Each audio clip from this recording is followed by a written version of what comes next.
سورة الكهف. بسم الله الرحمن الرحيم. الحمد لله الذي أنزل على عبده الكتاب ولم يجعل له عوجا قيما لينذر بأسا شديدا من لدنه ويبشر المؤمنين الذين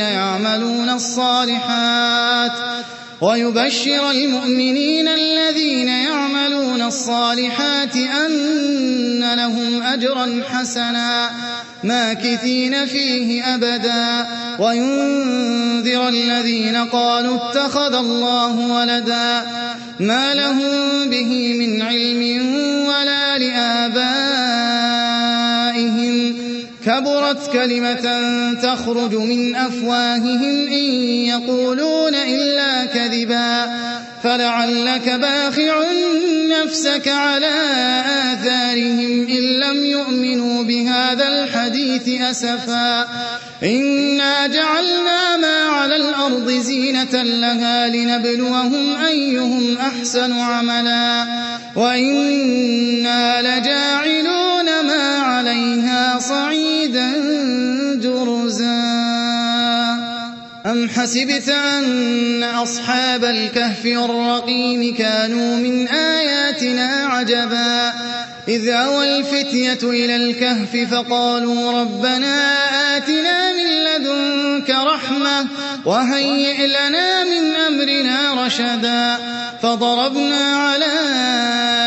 آذانهم في الكهف سنين عددا ثم بعثناهم لنعلم أي الحزبين أحصى لما لبثوا أمدا نحن نقص عليك نبأهم بالحق إنهم فتية آمنوا بربهم وزدناهم هدى وربطنا على قلوبهم إذ قاموا فقالوا ربنا رب السماوات والأرض لن ندعو من دونه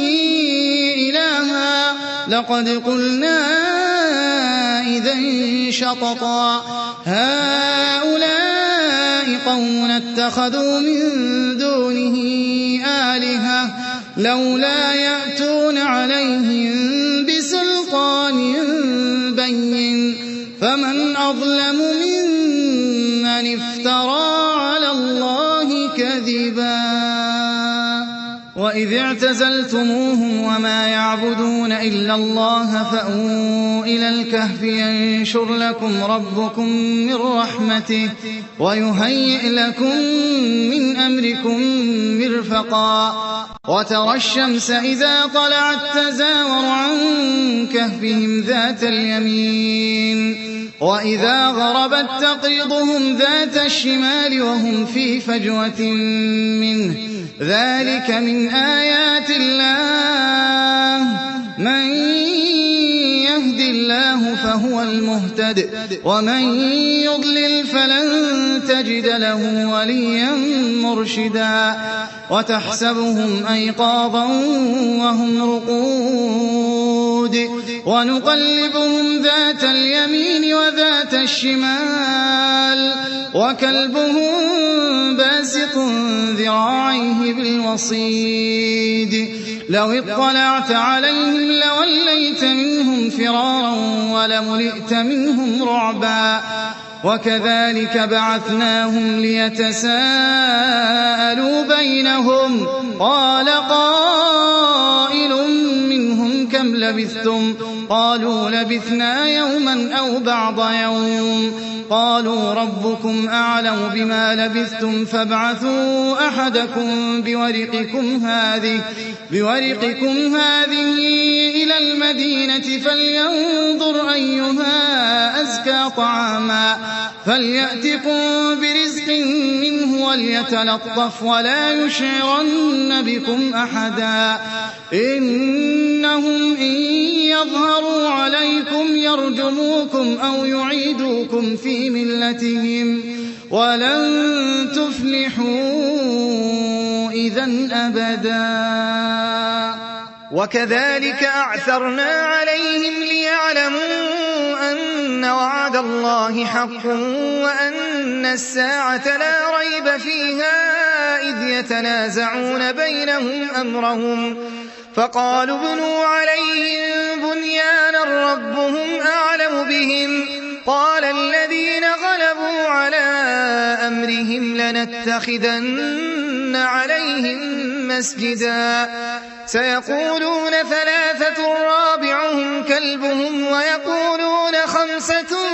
سادسهم كلبهم رجما بالغيب ويقولون سبعة وثامنهم كلبهم قل ربي أعلم بعدتهم ما يعلمهم إلا قليل فلا تمار فيهم إلا مراء ظاهرا ولا تستفت فيهم منهم أحدا ولا تقولن لشيء إني فاعل ذلك غدا إلا أن يشاء الله واذكر ربك إذا نسيت وقل عسى أن يهديني ربي لأقرب من هذا رشدا ولبثوا في كهفهم 300 سنين وازدادوا 9 قل الله أعلم بما لبثوا له غيب السماوات والأرض أبصر به وأسمع ما لهم من دونه من ولي ولا يشرك في حكمه أحدا واتل ما أوحي إليك من كتاب ربك لا مبدل لكلماته ولن تجد من دونه ملتحدا واصبر نفسك مع الذين يدعون ربهم بالغداة والعشي يريدون وجهه ولا تعد عيناك عنهم تريد زينة الحياة الدنيا ولا تطع من أغفلنا قلبه عن ذكرنا واتبع هواه وكان أمره فرطا وقل الحق من ربكم فمن شاء فليؤمن ومن شاء فليكفر إنا أعتدنا للظالمين نارا أحاط بهم سرادقها وإن يستغيثوا يغاثوا بماء كالمهل يشوي الوجوه بئس الشراب وساءت مرتفقا إن الذين آمنوا وعملوا الصالحات إنا لا نضيع أجر من أحسن عملا أولئك لهم جنات عدن تجري من تحتهم الأنهار يحلون فيها من أساور من ذهب ويلبسون ثيابا خضرا من سندس واستبرق متكئين فيها على الأرائك نعم الثواب وحسنت مرتفقا واضرب لهم مثل الرجلين جعلنا لأحدهما جنتين من أعناب وحففناهما بنخل وجعلنا بينهما زرعا كلتا الجنتين آتت أكلها ولم تظلم منه شيئا وفجرنا خلالهما نهرا وكان له ثمر فقال لصاحبه وهو يحاوره أنا أكثر منك مالا وأعز نفرا ودخل جنته وهو ظالم لنفسه قال ما أظن أن تبيد هذه أبدا وما أظن الساعة قائمة ولئن رددت إلى ربي لأجدن خيرا منها منقلبا قال له صاحبه وهو يحاوره أكفرت بالذي خلقك من تراب ثم من نطفة ثم سواك رجلا لكن هو الله ربي ولا أشرك بربي أحدا ولولا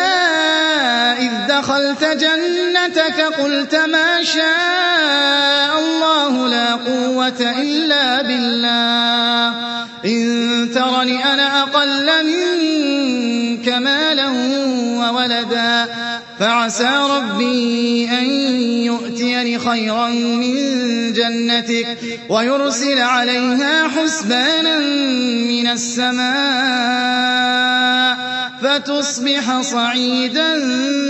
زلقا أو يصبح ماؤها غورا فلن تستطيع له طلبا وأحيط بثمره فأصبح يقلب كفيه على ما أنفق فيها وهي خاوية على عروشها ويقول يا ليتني لم أشرك بربي أحدا ولم تكن له فئة ينصرونه من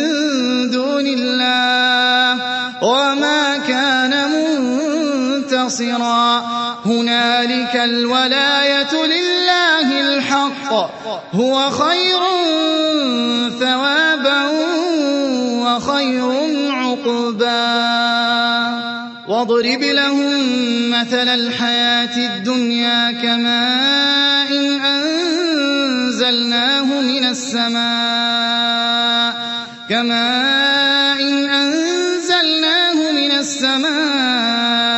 فاختلط به نبات الأرض فأصبح هشيما تذروه الرياح وكان الله على كل شيء مقتدرا المال والبنون زينة الحياة الدنيا والباقيات الصالحات خير عند ربك ثوابا وخير أملا ويوم نسير الجبال وترى الأرض بارزة وحشرناهم فلم نغادر منهم أحدا وعرضوا على ربك صفا لقد جئتمونا كما خلقناكم أول مرة بل زعمتم أن لن نجعل لكم موعدا ووضع الكتاب فترى المجرمين مشفقين مما فيه ويقولون يا ويلتنا ما لهذا الكتاب لا يغادر صغيرة ولا كبيرة إلا أحصاها ووجدوا ما عملوا حاضرا ولا يظلم ربك أحدا وإذ قلنا للملائكة اسجدوا لآدم فسجدوا إلا إبليس كان من الجن ففسق عن أمر ربه أفتتخذونه وذريته أولياء من دوني وهم لكم عدو بئس للظالمين بدلا ما أشهدتهم خلق السماوات والأرض ولا خلق أنفسهم وما كنت متخذ المضلين عضدا ويوم يقول نادوا شركائي الذين زعمتم فدعوهم فلم يستجيبوا لهم وجعلنا بينهم موبقا ورأى المجرمون النار فظنوا أنهم مواقعوها ولم يجدوا عنها مصرفا ولقد صرفنا في هذا القرآن للناس من كل مثل وكان الإنسان أكثر شيء جدلا وما منع الناس أن يؤمنوا إذ جاءهم الهدى ويستغفروا ربهم إلا أن تأتيهم سنة الأولين أو يأتيهم العذاب قبلا وما نرسل المرسلين إلا مبشرين ومنذرين ويجادل الذين كفروا بالباطل ليدحضوا به الحق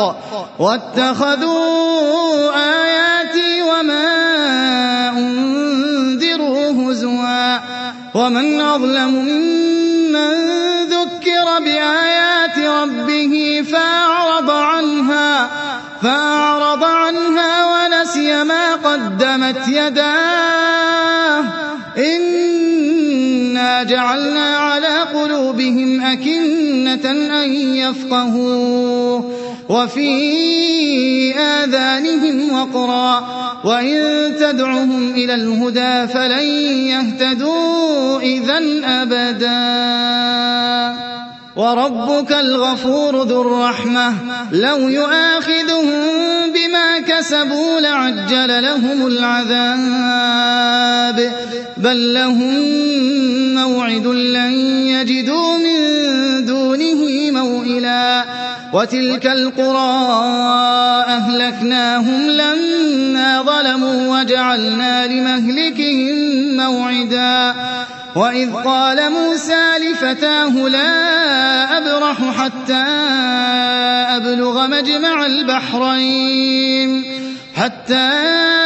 أبلغ مجمع البحرين أو أمضي حقبا فلما بلغا مجمع بينهما نسيا حوتهما فاتخذ سبيله في البحر سربا فلما جاوزا قال لفتاه آتنا غداءنا لقد لقينا من سفرنا هذا نصبا قال أرأيت إذ أوينا إلى الصخرة فإني نسيت الحوت وما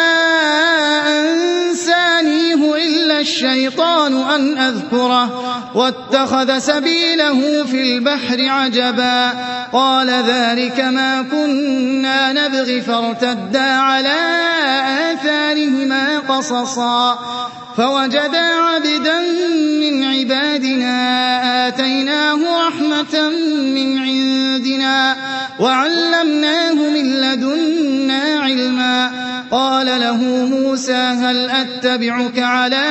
أن تعلمني مما علمت رشدا قال إنك لن تستطيع معي صبرا وكيف تصبر على ما لم تحط به خبرا قال ستجدني إن شاء الله صابرا ولا أعصي لك أمرا قال فإن اتبعتني فلا تسألني عن شيء حتى أحدث لك منه ذكرا فانطلقا حتى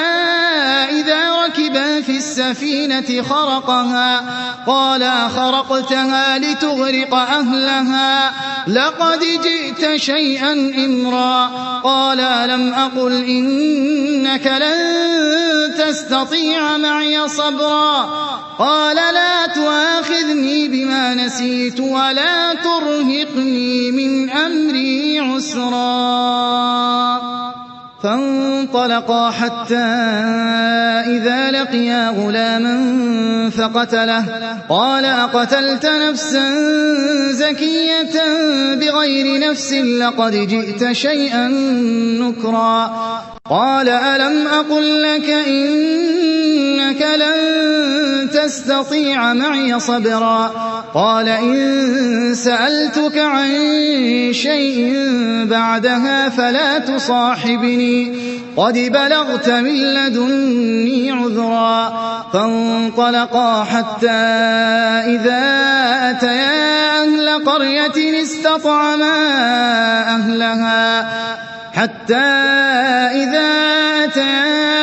قرية استطعما أهلها فأبوا أن فوجدا فيها جدارا يريد أن ينقض فأقامه قال لو شئت لاتخذت عليه أجرا قال هذا فراق بيني وبينك سأنبئك بتأويل ما لم تستطع عليه صبرا أما السفينة فكانت لمساكين يعملون في البحر فأردت أن أعيبها وكان وراءهم ملك يأخذ كل سفينة غصبا وأما الغلام فكان أبواه مؤمنين فخشينا أن يرهقهما طغيانا وكفرا فأردنا أن يبدلهما ربهما خيرا منه زكاة وأقرب رحما وأما الجدار فكان لغلامين يتيمين في المدينة وكان تحته كنز لهما وكان أبوهما صالحا فأراد ربك أن يبلغا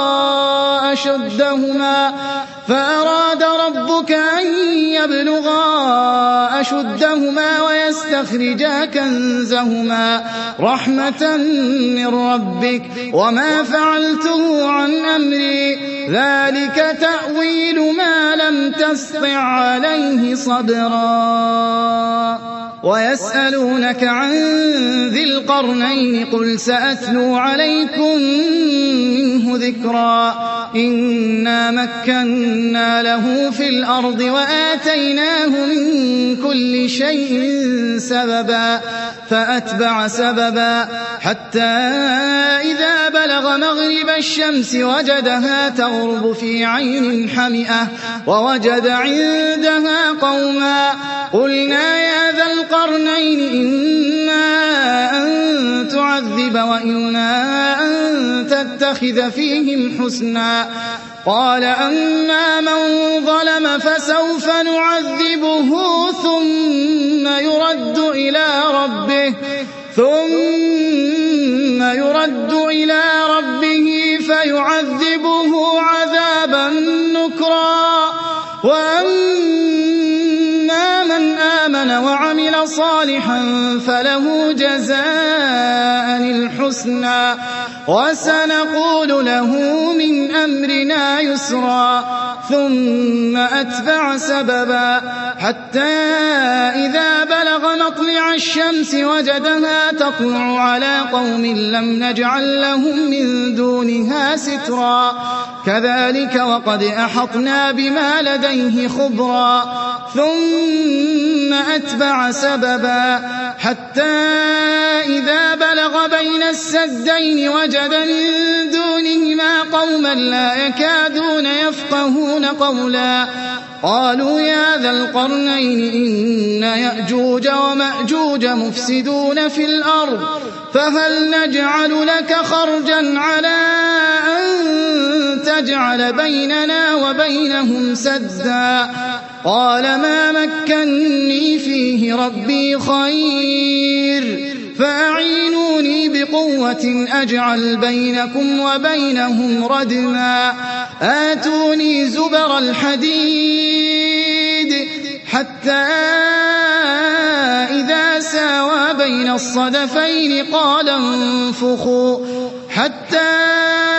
إذا جعله نارا قال آتوني أفرغ عليه قطرا فما استطاعوا أن يظهروه وما استطاعوا له نقبا قال هذا رحمة من ربي فإذا جاء وعد ربي جعله دكا وكان وعد ربي حقا وتركنا بعضهم يومئذ يموج في بعض ونفخ في الصور فجمعناهم جمعا